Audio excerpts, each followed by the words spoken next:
Günlerden bir gün her şey olağan seyrinde devam ederken gökyüzünde yolunda gitmeyen bir takım olaylar vardı. Güneş bu duruma o kadar kızmıştı ki çok fazla ısınmıştı. Bu durum yeryüzündeki her canlıyı etkilemişti. En çok bunalan ise arabalardı. İnsanlar kendilerini serinletmek için klimalar çalıştırıyorlardı. Ve bu durum arabaları daha çok yoruyordu. Ve en sonunda küçük araba bir gün istop etti. Olduğu yerde kala kaldı. İnsanlar bu durum karşısında ne yapacaklarını bilemediler.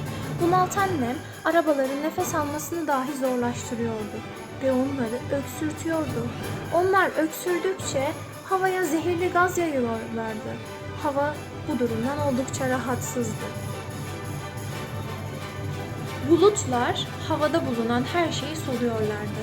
Zehirli gaz onların gözlerini yaşartıyor ve o gözleri zehirli gazlarla beraber asit yağmur damlalarına düşürüyordu. Asit yağmur damlaları ise yine arabalara zarar vermekle beraberlerdi. Arabalar aralarında konuşuyor. Bu asit yağmurlarının sebebi bizleriz. Daha az arabalar olsa, insanlar toplu taşıma araçlarını kullansalar, turuncu otobüs buna bir dur diyelim. Sizler grev yapın, araç sayısı azalsın, insanlığın ve dünyanın ömrü uzasın dediler.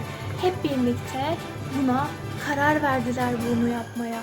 Ardından araç sayıları azaldı. İnsanlar araç sayılarının azalmasıyla birlikte toplu taşıma araçlarını daha çok kullanmaya başladılar. Bu durumdan güneş, bulut, dünyadaki her canlı o kadar mutlu oldular ki araç sayısının azalmasıyla birlikte dünyayı bu derece koruyabileceklerinin kimse farkında değildi. Bu sayede insanlığın ve dünyanın ömrü uzamış oldu.